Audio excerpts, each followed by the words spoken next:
हमने एक एक्ट बना लिया है और उस एक्ट में ये पारित किया गया है कि कोई भी जो लॉस है, चाहे वो पब्लिक प्रॉपर्टी का होगा, चाहे किसी की प्राइवेट प्रॉपर्टी का होगा, ये ठीक है कि पब्लिक प्रॉपर्टी का तो सरकार ही सू करेगी, लेकिन प्राइवेट प्रॉपर्टी का उसको अपने आप सू करना पड़ता है। तो जिन्होंने नुकसान किया है वो इस बात के लायबल हैं कि उनसे वो भरपाई कराई जाए। तो हम उसका पूरा अपना जो सरकारी प्रॉपर्टी है उसका हम करेंगे, प्राइवेट प्रॉपर्टी वालों को भी उनको कहेंगे कि इसकी लायबिलिटी जिनके ऊपर है उनसे वसूल किया जाए। सद्भाव नहीं हुआ और एक दूसरे के खिलाफ अगर गन तान के खड़े हो गए तो सुरक्षा, देखिए समाज आपस में जब तक सद्भाव नहीं होता तब तक सुरक्षा को एक चैलेंज रहता है। और आप ये मानिए, हर व्यक्ति की सुरक्षा न पुलिस कर सकती, न आर्मी कर सकती, न आप और हम कर सकते। सुरक्षा के लिए भी एक वातावरण बनाना पड़ता है और वातावरण समाज में एक सामंजस्य, सद्भाव, इसके लिए पहला प्रयत्न करना पड़ता है। उसके लिए पीस कमेटीज बनी हैं, उसके लिए एडमिनिस्ट्रेशन को लोग लगे हैं। हाँ, मौके पर तनाव न बढ़े इसके लिए फोर्स पूरी रखनी पड़ती है। उन्होंने फ्लैग मार्च भी किया है। जो ऐसे गलत वृत्ति रख करके कोई लोग इस प्रकार का मानस बनाए बैठे, उनके मन में एक भय बैठाना पड़ता है। लेकिन ये तात्कालिक विषय होते हैं, करंट इश्यूज होते हैं। करंट विषय में करने के बाद आखिर में तो सामाजिक सद्भाव बना करके तभी लोगों का रहन सहन ठीक हो सकता है। आप कहीं भी चले जाइए, दुनिया में किसी भी देश में चले जाइए, हर व्यक्ति की सुरक्षा पुलिस के द्वारा करना संभव नहीं होता। हमारी 130 करोड़ आबादी है, हरियाणा की लगा लें तो 2 करोड़ 70 लाख आबादी है। अब 2 करोड़ 70 या 80 लाख आबादी, हमारी पुलिस कितनी है? अब 60,000, 50,000।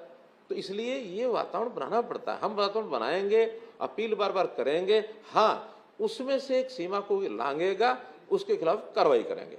और कार्रवाई, अरे भाई, कार्रवाई करने का जो विषय होता है वो बता के करना होता, जरूरी थोड़ी होता है। ये अलग अलग हर किसी का होता है, कोई बताएगा और कोई करेगा। आप धीरे धीरे चीजें देखेंगे, आपके सामने आएंगी। कल क्या होगा, आज चीजें प्रोसेस में हैं। प्रोसेस हमेशा कल्प्रिट जो है, दोषी जो है, उसको सबक सिखाने के लिए जो करना होता है वो करेंगे, लेकिन हम किसी निर्दोष के खिलाफ कोई कार्रवाई नहीं करेंगे। हाँ। देखिए, सब बातें ध्यान में हैं। सारी प्रोसेस जो हमने चलाई है उस प्रोसेस के अंतर्गत जिन जिन की जो गलती है उनको निश्चित रूप से दंड मिलेगा।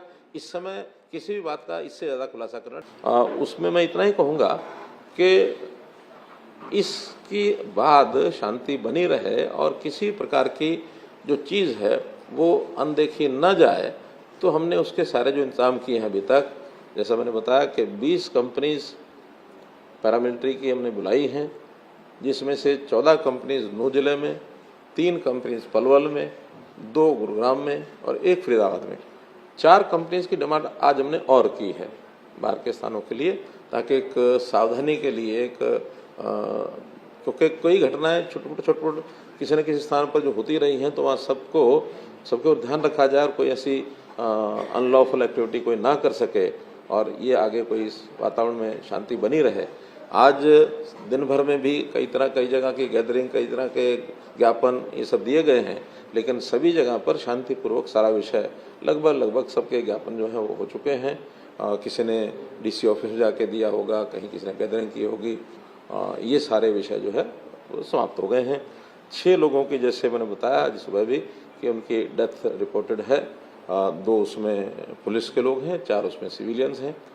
अभी तक 116 लोगों को अरेस्ट किया गया है और 90 इसके अतिरिक्त और डिटेन किए गए हैं। पूछताछ करने के बाद उनके खिलाफ भी कार्रवाई जो बनेगी वो सब की जाएगी।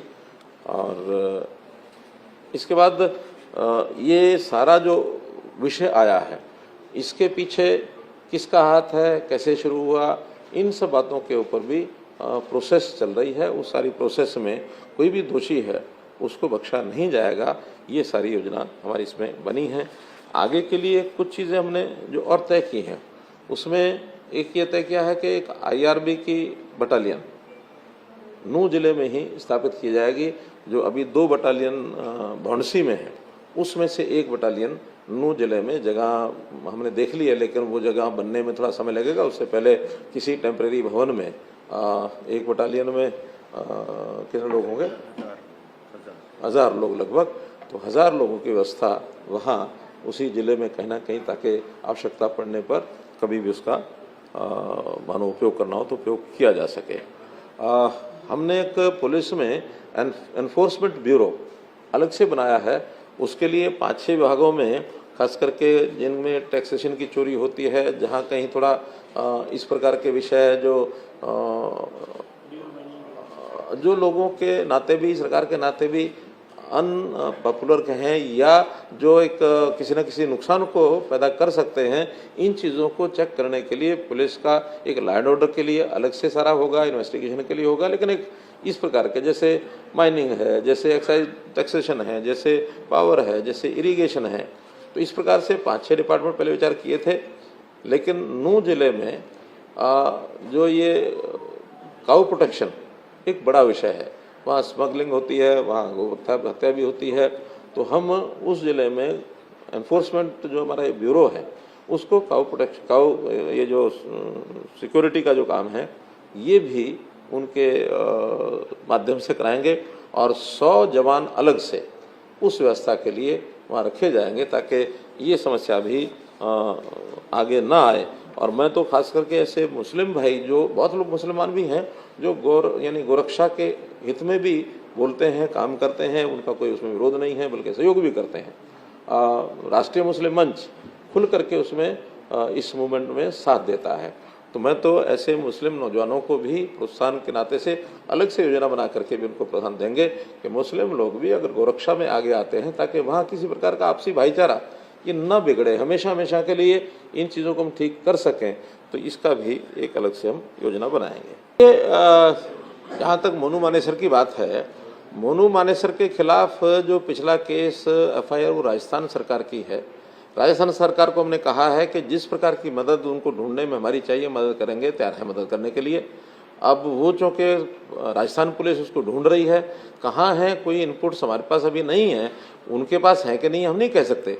राजस्थान पुलिस उसके खिलाफ कार्रवाई करने के लिए स्वतंत्र है, हमारी मदद जितनी चाहिए उनको करेंगे।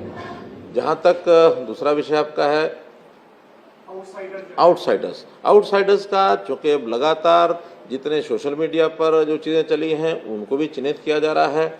हमारा जो साइबर डिपार्टमेंट है उसमें लगा है, जो वहाँ पर जो डंप मिला है टेलीफोन कॉल्स का, वो हमारे जो टावर्स होते हैं उससे मिलता है, उसके साथ उनके लिंक बनाए जा रहे हैं। अब लिंक बनाने के बाद ही पता लगेगा किसने किसको कितनी बार कॉल्स किए, उतना ही पता लगता है उस डिटेल कॉल में, इससे ज़्यादा पता नहीं लगता। लेकिन उसमें से इन्फ्लुएंसेस को निकलते हैं, वो इन्फ्लुएंसेस सोशल मीडिया के इन्फ्लुएंसेस, और लगातार वहाँ जो CCTV कैमराज हैं, CCTV कैमराज के जितने भी फोटोग्राफ्स हैं, जितने भी रिकॉर्डिंग्स हैं, उनको सबको ले लिया गया है, उसका एनालिसिस चल रहा है।